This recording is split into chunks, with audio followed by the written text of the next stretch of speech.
ये न्यूनतम कोटा हो गया। लेकिन आजकल इस पद्धति में थोड़ा सुधार है, उसमें कुछ बदलाव किया गया है, क्योंकि कई बार देखा गया कि बल्कि क्या अधिकतर ये देखा गया कि इसमें शुद्ध परिणाम या सही परिणाम नहीं निकले। तो वो सुधार क्या है? आजकल एक दूसरी पद्धति प्रयुक्त की जाती है। इस पद्धति को डूप विधि कहा जाता है। डूप विधि को मैंने ऊपर आपको बताया है। और ये डूप नाम कहाँ से आया? डूप एक विचारक के नाम से है, जिसने हेयर के सिद्धांत में कुछ परिवर्तन किया है, कुछ संशोधन किया है। मैं परिवर्तन नहीं कहूँगा, ये थोड़ा सा इसमें संशोधन, हल्का बदलाव है। तो हेयर पद्धति में सुधार, डूप पद्धति बनी। और सुधार क्या है? यदि चुनाव में निर्वाचित होने वाले व्यक्तियों की संख्या विषम हो, तब ये वाली पद्धति बहुत काम की होती है। विषम होने पर, निर्वाचित होने वाले प्रतिनिधियों की विषम संख्या होने पर ड्यूप पद्धति बड़ी काम की है। ये क्या है ड्यूप पद्धति? कुल डाले गए मतों की संख्या बटे निर्वाचित होने वाले प्रतिनिधि प्लस 1, और फिर इस कुल का एक और प्लस 1। अर्थात यदि हम 1,50,000 वोट और 5 सीटें की बात करें तो क्या होगा? 1,50,000 बटे 9 प्लस 1। निर्वाचित प्रतिनिधि की संख्या यदि हम 9 माने तो 9 plus 1 whole plus 1 equal to 15,000। अर्थात यदि हम कहें कि निर्वाचन क्षेत्र में कुल 1,50,000 मत डाले गए और निर्वाचित होने वाले प्रतिनिधियों की संख्या 9 है, 5 नहीं 9 इस बार विषम संख्या है, तो 9 धन 1 यानी 10 हो गया। तो 1,50,000 को 10 से हम भाग देते हैं तो भागफल क्या आया? भागफल आता है 15,000। उसमें फिर 1 जोड़ दें तो कुल संख्या क्या हुई? 15,001। अर्थात इस पद्धति से चुनाव कराने पर और इसमें ड्यूप पद्धति अपनाने पर उम्मीदवार को कोटा कितना होना चाहिए? 15,001 का कोटा उसे छूना चाहिए। यदि वह 15,001 का कोटा छुएगा तभी वह विजयी उम्मीदवार घोषित होगा। यहाँ तक तो अब आपको बात स्पष्ट हो गई। अब अगले कदम पे चलें। यदि पहली पसंद में सब स्थानों की पूर्ति नहीं हुई तब क्या होगा? पहली पसंद के आधार पे समझ लीजिए 9 में से 5 स्थान भर गए, 4 स्थान अभी भी खाली हैं, तो क्या होगा? अब पहली पसंद वाले सब एग्जॉस्ट हो गए, अब कोई मत बचे नहीं है जिसमें पहली पसंद का कैंडिडेट बचा हो। तो निर्वाचित प्रत्याशियों के जो अतिरिक्त मत हैं, निर्वाचित प्रत्याशियों के जिन्होंने कोटा छू लिया है और विजयी घोषित हो गए हैं, उनके जो अतिरिक्त मत हैं, अतिरिक्त मतलब 15,001 से ज़्यादा उनको जो मत मिले हैं, किसी को 15,050 मत मिले और वो विजयी है क्योंकि उसने कोटा छू लिया, पहली पसंद का था, तो 49 जो अतिरिक्त मत हैं वो ट्रांसफ़र हो जाएंगे। निर्वाचित प्रत्याशियों के अतिरिक्त मत जो उसकी न्यूनतम संख्या से अधिक मिले हैं, उन पर अंकित दूसरी पसंद के अनुसार दूसरे अन्य प्रत्याशियों को स्थानांतरित कर दिया जाएगा। और यदि ऐसा फिर भी नहीं होता, इस पर भी पूरा नहीं बनता है, तो विजयी प्रत्याशियों की तीसरी, फिर चौथी, फिर 5वीं और इसी प्रकार अन्य प्रत्याशियों को तब तक दे दी जाती है। और यदि इसके बाद भी कुछ खाली बच जाता है तो जिन प्रत्याशियों को सबसे कम प्राप्त हुआ है, बारी बारी से असफल घोषित कर दिए जाते हैं और उनके मत दूसरी, तीसरी और चौथी पसंद के अनुसार हस्तांतरित किए जाते हैं। ये जो कॉम्प्लेक्सिटी है, इसको हम और आप जो शिक्षित हैं उनको भी समझने में समय लगता है। उदाहरण बारंबार इसके देने पड़ेंगे तब जाके समझ में आता है।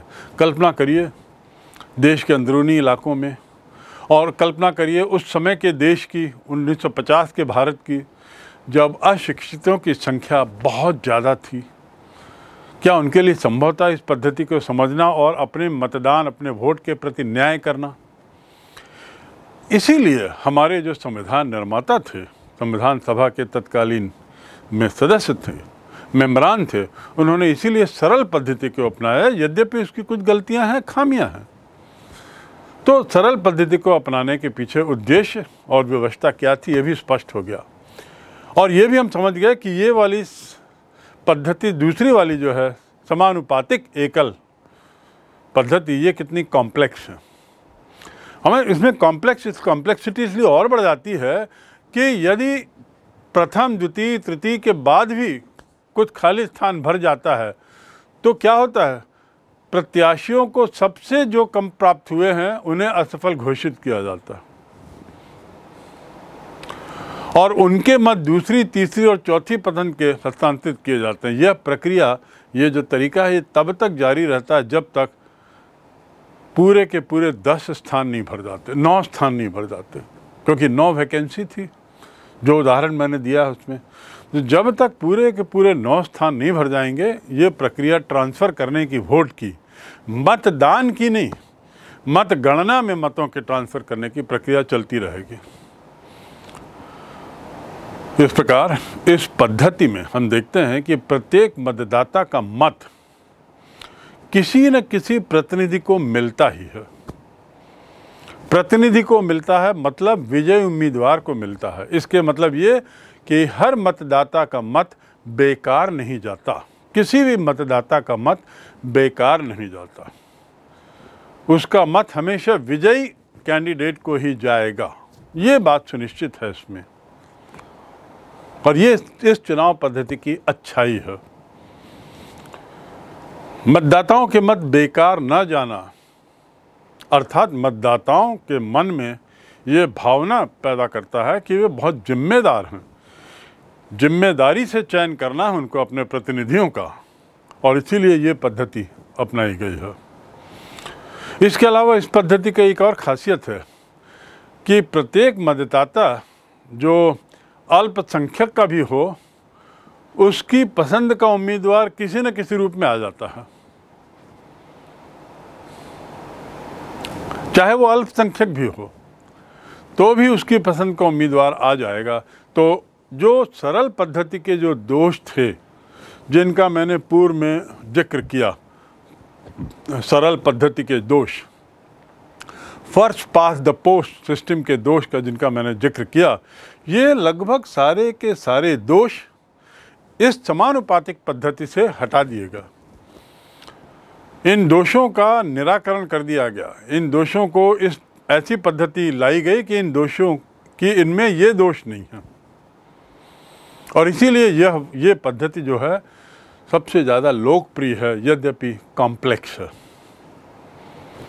तो अब आप समझ गए होंगे दोनों पद्धतियों में तुलना करने पर कौन सी पद्धति ज़्यादा अच्छी है और क्यों।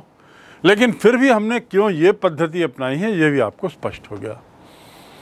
अब हम आते हैं एकल प्रणाली में, प्रतिनिधित्व प्रणाली में दूसरा जो है सूची प्रणाली, जिसे कहते हैं अंग्रेजी में लिस्ट सिस्टम। लिस्ट सिस्टम क्या है? ये वही समानुपातिक प्रणाली का दूसरा रूप है। तीसरा रूप तो हमने राज्यसभा में देख लिया, जो भारत ने बनाया है।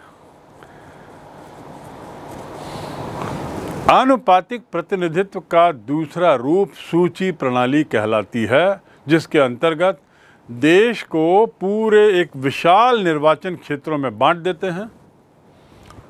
निर्वाचन क्षेत्र जो होता है बहुसदस्यीय होता है, और इस प्रणाली में जो भी उम्मीदवार लड़ते हैं चुनाव, उनके दलों के अनुसार अलग अलग सूची बना ली जाती है, दलों के अनुसार। अर्थात एक निर्वाचन क्षेत्र में जितने भी राजनीतिक दल चुनाव लड़ रहे हैं, उन सभी राजनीतिक दलों की अलग अलग सूची होती है। सूची के आधार पर चुनाव होता है। उस सूची में उतने ही उम्मीदवार जितने को उस निर्वाचन क्षेत्र से निर्वाचित होते हैं। कोई भी उम्मीदवार अकेला चुनाव नहीं लड़ता, वो दल के बल पर लड़ता है। उसे अपने दल, अपने ग्रुप के ही अनुसार चुनाव लड़ना है, ग्रुप में ही चुनाव लड़ना होता है, अकेले नहीं। ये इस चुनाव पद्धति की खासियत है। इसमें दल के प्रतिनिधि के रूप में वो चुनाव लड़ता है, अपने बल पर नहीं। जबकि सामान्य प्रतिनिधि जो वर्तमान में जो देश में चुनावी पद्धति है, उसमें उम्मीदवार खड़ा होता है और उम्मीदवार अपना प्रचार करता है और वोट उसको मिलते हैं जो दल को जाते हैं। लेकिन सूची पद्धति में वोट दल को मिलते हैं। कोई भी उम्मीदवार अकेला चुनाव नहीं लड़ेगा अपने दल के ग्रुप में। उसी प्रकार प्रत्येक मतदाता को भी चुनने वाले जो प्रतिनिधि हैं उसकी संख्या के बराबर मत देने का अधिकार है, किंतु मतदाता अपना मत व्यक्तिगत प्रत्याशी के लिए नहीं बल्कि दल के लिए, दल की सूची के लिए, दल की सूची के प्रत्याशियों के लिए वो डालता है। इस बात को फिर पकड़ लीजिए। मतदाता अपना मत व्यक्तिगत प्रत्याशी के लिए नहीं, जैसा कि सरल पद्धति में होता है, बल्कि वह अपना मत एक राजनीतिक दल की सूची के प्रत्याशियों के लिए डालता है। बहुत बड़ा अंतर है। इसीलिए इसे कहते हैं सूची लिस्ट, सूची सिस्टम, लिस्ट सिस्टम, जिसमें चुनाव लिस्ट के आधार पर करता है मतदाता, मतदान लिस्ट के आधार पर करता है, एकल पद्धति एक व्यक्ति के आधार पर नहीं, एक उम्मीदवार के आधार पर नहीं। उदाहरण के लिए किसी निर्वाचन क्षेत्र से 40 प्रतिनिधि निर्वाचित होते हैं, तो प्रत्येक राजनीतिक दल की सूची में 40-40 नाम उम्मीदवारों के होंगे। प्रत्येक मतदाता को 40 मत किसी एक सूची के उम्मीदवार को देने होंगे। मतदाता ऐसा नहीं कर सकता कि वो 15 किसी और को दे, एक दल को, और बटा हुआ 25 दूसरे दल को दे, क्योंकि उसके अनुसार 15 अच्छे कैंडिडेट इस दल में हैं और 25 पहली पसंद के उसके कैंडिडेट दूसरे दल में हैं, तो वो अपने वोट को तोड़ नहीं सकता। मत एक दल को देगा और दल का चयन उस दल के अंदर के उम्मीदवारों की सूची देखकर वो तय करेगा। उस सूची के अंदर उसकी पसंदगी और नापसंदगी मायने नहीं रखती। हाँ, ये जरूर वो देख सकता है कि ज़्यादा से ज़्यादा लोग उसकी पहली पसंद किस राजनीतिक दल में हैं, उसको वो मत दे देगा। तो दल के अनुसार यहाँ पर मतदान होता है, व्यक्ति के अनुसार नहीं। इसीलिए इसे कहते हैं दलीय सूची, लिस्ट सूची। जैसे हमने हरियाणा का उदाहरण का अध्ययन किया राज्यसभा के चुनाव के संबंध में, और उदाहरण के आधार पर हमने विस्तार से समझ लिया। अब यहाँ हम थोड़ा देखें इजराइल में लिस्ट सूची कैसे काम करती है। इजराइल का चुनाव जो है वह समानुपातिक प्रतिनिधित्व के तहत ही होता है, लेकिन दलीय राजनीति के आधार पर, लेकिन लिस्ट सूची के आधार पर। इजराइल में चुनाव के लिए समानुपातिक पद्धति अपनाई गई है, लेकिन जो वहाँ की विधायिका है जिसे नेसेट कहते हैं, KNESSET, नेसेट, सेनेट अमेरिका की विधायिका को कहते हैं, याद रखेंगे, सेनेट, SENNET, सेनेट अमेरिका की विधायिका को, और इसका उल्टा उच्चारण है नेसेट, इजराइल की विधायिका को।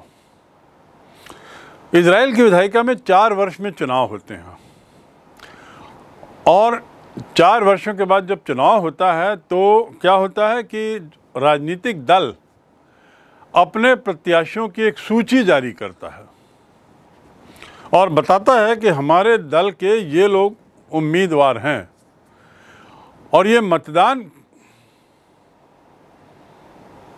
व्यक्तियों के आधार पर नहीं होता। उस सूची को देखकर मतदाता तय करता है कि इस सूची में उसकी पहली पसंद के लोग हैं ज़्यादा दूसरे दल की तुलना में। मतदाता को लगता है कि इस सूची के आधार पर ऐसा उसको लगता है कि यह दल, इस दल के विचार, इस दल की सोच आदि बेहतर है, तो वह दल को वोट देगा, व्यक्ति को नहीं, दल को। प्रत्येक पार्टी को प्राप्त वोटों के अनुपात में ही विधायिका में सीटें मिलती हैं। इससे क्या होता है कि जनाधार वाली छोटी पार्टियां भी जो हैं उन्हें विधायिका में प्रतिनिधित्व मिल जाता है। ये यहाँ की एक बहुत बड़ी अच्छाई है जो कि सरल पद्धति में संभव नहीं हो पा रहा। जब मैंने फर्स्ट पास द पोस्ट पद्धति की चर्चा की थी, उसका दोष बताते हुए मैंने कहा था छोटे राजनीतिक दल, कम शक्ति वाले राजनीतिक दल, वे बड़े दलों के सामने संभल नहीं पाते, टिक नहीं पाते। तो लोकतंत्र एक तरह के ऐसे देशों में लोकतंत्र जो है बड़ी पार्टियों का तंत्र हो जाता है। इस दोष को इजराइल की इस पद्धति ने दूर किया है और उसमें क्या होता है कि छोटी पार्टियां भी नेसेट में यानी वहाँ की विधायिका में अपना प्रतिनिधित्व देने में सफल होती हैं। शर्त यह है कि विधायिका में मिनिमम 1.5% वोट मिले, ये एक शर्त जरूर लगा दी है। पर 1.5% वोट यदि मिलता है तो कितने भी छोटे दल आप क्यों ना हो, आपके प्रतिनिधित्व की बहुत संभावना है विधायिका में, जो कि अन्य पद्धतियों में कमोबेश बड़ी दिक्कत होती है छोटे दलों को अपने को उभारने में। उदय तो होता है लेकिन उतनी ही जल्दी उनका सूर्यास्त भी हो जाता है। यदि हम ये नीचे वाली सारणी देखें तो 2003 के नेसेट चुनाव के परिणाम देखो थोड़ा। 2003 के नेसेट के चुनाव परिणाम, इस आधार पर आप ये पता लगा सकते हैं कि विभिन्न पार्टियों को कितने प्रतिशत वोट मिले हैं। अर्थात सीटों की संख्या देखकर आप वोटों के पाए गए प्रतिशत को पता लगा सकते हैं। जबकि भारत में जो पद्धति है उसमें मतदान के प्रतिशत और सीटों की संख्या में कोई मेल जोल नहीं होता। किसी भी तरह का निष्कर्ष निकालना संबंधों में खतरे से खाली नहीं है। लेकिन यहाँ इजराइल में दोनों के बीच में अच्छा संबंध है, दोनों के प्रोपोर्शनेट है। जितनी सीटें मिली प्रतिशत का अनुमान भी, सीटों का प्रतिशत भी स्पष्ट कर देगा, मतों का प्रतिशत भी स्पष्ट हो जाएगा। इजराइल की जो सबसे बड़ी पार्टी है, सबसे प्रसिद्ध, उसका नाम है लिकुड पार्टी, उसे 37 सीट मिली है। 37 सीट का प्रतिशत निकालिए और आपको मतों का प्रतिशत भी मिल जाएगा। फिर बाकी अन्य दलों को आप देख सकते हैं और आप पाएंगे कि लिकुड जो है वह सिंगल लार्जेस्ट पार्टी के रूप में सामने आई है। कुल सीटें 120, कितनी है? 120। लिकुड पार्टी को 37, वहीं लेबर और शिन्वी पार्टी को 19 और 15 और बाकी अन्य दलों को 6-4। इस संख्या को देखकर आप मतों का प्रतिशत और पाई गई सीटों का प्रतिशत निकाल सकते हैं। सीटों का प्रतिशत निकालने के लिए 120 की संख्या तो आपको दिख ही रही है, अब उसके आधार पर मतों का प्रतिशत भी निकल सकता है। तो ये बड़ा सरल तरीका है और प्रतिनिधित्व भी प्रोपोर्शनेट छोटे दलों को भी मिल जाता है। अब हम आते हैं इसी को लेकर कुछ और जानकारी। सब दलों के जो अलग अलग मत हैं उसको गिन लिया गया। उसके पश्चात एकल संक्रमित ट्रांसफरेबल वोट के तहत निश्चित संख्या का कोटा तय किया गया, कोटा निकाल लिया गया, वही फॉर्मूले से जो पहले बताया गया था। अब ये कोटा जब तय हो जाता है तो कोटा मालूम होने के पश्चात डाले गए वोटों की संख्या में निर्वाचित होने वाले प्रत्याशियों का भाग दिया जाता है और जो भागफल आता है उसमें 1 जोड़ दिया जाता है। ये इजराइल की पद्धति है। अर्थात कोटा यहाँ भी रहेगा और कोटा निकालने का तरीका वही है जो पूर्व में बताया गया है। भागफल में 1 जोड़ दो तो आपको कोटा मिल जाता है, जिसे हिंदी में निर्वाचन अंक कहते हैं। यानी निर्वाचित होने के लिए जो न्यूनतम अंक चाहिए वह निर्वाचन अंक या कोटा। इसके बाद एक दल द्वारा प्राप्त मतों की संख्या में निर्वाचन अंक को भाग दिया जाता है और जो भाग आता है वही दल की संख्या होती है, निर्वाचित सदस्यों की संख्या होती है। ये जो प्रणाली है इजराइल वाली, ये स्कैंडिनेवियन देशों में काफ़ी है, अर्थात डेनमार्क में तो थी ही, मैंने बताया, नॉर्वे, फ्रांस, स्वीडन, बेल्जियम, जहाँ पर यह पद्धति अपनाई जा रही है चुनाव के लिए, लोकतांत्रिक चुनाव के लिए। और ये जो पद्धति है ये ज़्यादा लोकतांत्रिक है बनाम भारत, अमेरिका, ब्रिटेन की लोकतांत्रिक पद्धति के, क्योंकि इसमें वोट ट्रांसफ़र भी होते हैं, वोट बेकार नहीं जाते मतदान के, मतदाता के, और तो और पहली पसंद को ही विजयी घोषित करते हैं। एक निश्चित कोटा होने के कारण यह भी सुनिश्चित है कि न्यूनतम इतने मत तो मिले भाई। भारत की स्थिति में कई बार ऐसा भी हुआ, जैसा आपने देखा, 1% मत पाकर 7 सीटें ले लेना, 7% मत पाकर भी 2 ही सीटों पर संतुष्ट होना। वेस्ट बंगाल में जो चुनाव हुए उसमें तृणमूल कांग्रेस को तो बहुत कम सीटों के प्रतिशत के बावजूद 22 सीटें मिल गई। तो ये जो डिस्प्रपोर्शनेट जो प्रतिनिधित्व हो जाता है उससे बचा जा सकता है इस पद्धति में, और इसीलिए ये पद्धति इन देशों में बखूबी सफलतापूर्वक चल रही है और ज़्यादा लोकतांत्रिक भी है। इतना जानने के बाद अब आप समझ गए होंगे इस पद्धति की अच्छाइयाँ क्या हैं और बुराइयाँ भी थोड़ी बहुत समझ में आ गई होंगी। जैसा मैंने पहली पद्धति के बारे में गुण और दुर्गुण की बात की थी, ऐसे यहाँ पर भी अब इसी क्रम में हम आनुपातिक प्रतिनिधित्व प्रणाली के गुणों को देखें। तो पहला गुण इसका ये है कि ये वास्तव में लोकतांत्रिक है, लोकतांत्रिक व्यवस्थापिका का निर्माण। वास्तव में ये प्रजातांत्रिक है क्योंकि इसमें सभी वर्गों को उचित प्रतिनिधित्व मिलता है, अनुपात में मिलता है, अल्पसंख्यकों को भी शासन में भाग लेने का अवसर मिलता है, अन्यथा उनकी कोई सुनवाई नहीं होती। तो ये एक बहुत बड़ा इसका गुण है, सगुण है। दूसरा अच्छा गुण इस पद्धति का है अल्पसंख्यक। पहले जो मैंने बताया उसमें अल्पसंख्यकों की आवाज़ शासन तक पहुंचती है। दूसरे में यह है कि दूसरा जो अच्छी बात है इस पद्धति की कि ऐसी स्थिति में अल्पसंख्यक जो है वो अपने को सुरक्षित महसूस करता है।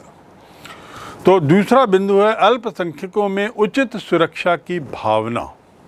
इस पद्धति में क्योंकि उन्हें उचित प्रतिनिधित्व मिल जाता है, व्यवस्थापिका में, विधानमंडल में, वहाँ की संसद में प्रत्येक वर्ग को उसकी शक्ति और अनुपात में प्रतिनिधित्व मिल जाता है, तो उतनी उसे वहाँ ताकत भी मिल जाती है, जिसके बल पर अल्पसंख्यक जो है अपने को तुलनात्मक दृष्टि से बहुत सुरक्षित महसूस करता है।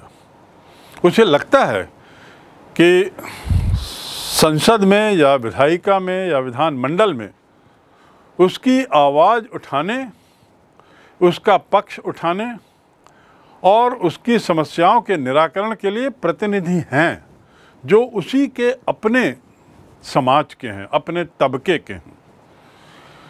इसलिए बहुत बड़ी सुरक्षा की भावना उसे अल्पसंख्यकों को देता है। और इसीलिए आप देखेंगे कि जिन देशों में ये प्रणाली लागू है वहाँ पर अल्पसंख्यकों और बहुसंख्यकों के बीच में किसी भी तरह का तनाव या किसी तरह का अवसाद, दुख नहीं है। ये जो 2 गुण बताए गए हैं ये स्वयं में इतने भारी हैं कि बड़ा स्पष्ट है कि समानुपातिक पद्धति फर्स्ट पास्ट द पोस्ट पद्धति की तुलना में बहुत अच्छी है। और इसलिए यदि हम बाकी गुणों को ध्यान में भी न रखें तो भी समानुपातिक पद्धति कहीं 20 ही बैठती है फर्स्ट पास द पोस्ट पद्धति की तुलना में। लेकिन फिर भी चूंकि हम गुणों की बात कर रहे हैं, हम तीसरे, चौथे, पांचवें गुणों को भी जरा देखें कि समानुपातिक पद्धति में और ऐसी क्या अच्छाइयाँ हैं। तीसरी अच्छाई है विभिन्न जातियों और वर्गों के लिए उपयुक्त है। ये उसी अल्पसंख्यक के मुद्दे पर ही तीसरे गुण को हम दूसरे ढंग से देखें। जिस देश में अनेक जातियां हों, जिस देश में अनेक वर्ग हों, उनके लिए खास है पद्धति, क्योंकि इस प्रणाली में सभी वर्गों को आनुपातिक दृष्टि से प्रतिनिधित्व मिल जाता है, सभी जातियों को, और वर्गों को भी संख्या के अनुपात में प्रतिनिधित्व प्राप्त हो जाता है। कुल मिलाकर प्रत्येक वर्ग को अनुपात के अनुसार प्रतिनिधित्व मिल जाता है। और इस बात को जॉन स्टुअर्ट मिल ने बारंबार कहा है कि इस पद्धति की ये बहुत बड़ी अच्छाई है। और यदि ऐसा होता है इस पद्धति में जो होता है, तो सुरक्षा की भावना मजबूत रहती है। उसके अलावा अल्पसंख्यक अपने को अल्पसंख्यक महसूस नहीं करता, क्योंकि वह भी अपना प्रतिनिधित्व विधानमंडल में पाता है, देखता है। चौथी अच्छी बात कि इस पद्धति में जो अतिरिक्त वोट हैं, अतिरिक्त मत, विजयी कैंडिडेट द्वारा पाए गए अतिरिक्त मत ट्रांसफ़र हो जाते हैं। इसके मायने ये हुए, और ट्रांसफ़र तब तक होते हैं जब तक कि उसके मत विजयी कैंडिडेट को ना जाएं। मतलब हर वोट विजयी कैंडिडेट को ही जाता है। दूसरे शब्दों में चौथी इसकी अच्छाई है, मत व्यर्थ नहीं जाते। इस पद्धति में ये बिल्कुल सुनिश्चित है कि मतदाता का वोट व्यर्थ नहीं जाएगा। मतदाता कौन है? मतदाता भारत की स्थिति में विधानसभा, इस पद्धति में, और अन्य देशों में जनता। व्यर्थ क्यों नहीं जाता? क्योंकि निर्वाचित प्रतिनिधि के अतिरिक्त मत जो हैं, जो कोटे से ऊपर हैं, कोटे से ज़्यादा हैं, वे दूसरे उम्मीदवारों को तब तक जाते हैं जब तक कि सारी सीटें ना भर जाएं। तो मतदाता की पसंद के अनुसार ही वे स्थानांतरित होते रहेंगे। ये इसकी बहुत बड़ी अच्छाई है। पांचवी अच्छाई, तानाशाही का भय इसमें कतई नहीं। आनुपातिक प्रतिनिधित्व प्रणाली में बहुमत तानाशाह नहीं हो सकता, क्योंकि चुनाव में किसी भी एक दल को पूर्ण बहुमत प्राप्त नहीं होता। सभी दल को कुछ न कुछ स्थान अवश्य मिलता है, और इसीलिए व्यवस्थापिका में, जिसका काम है विधायिका के आदेशों, योजनाओं को क्रियान्वित करना, उसमें किसी भी दल की उसके ऊपर निरंकुशता नहीं रहेगी। कोई भी दल व्यवस्थापिका पर हावी नहीं हो सकता। क्यों? क्योंकि सभी दलों को कुछ न कुछ स्थान अवश्य मिला हुआ है। किसी एक दल को पूर्ण बहुमत कभी नहीं मिल सकता।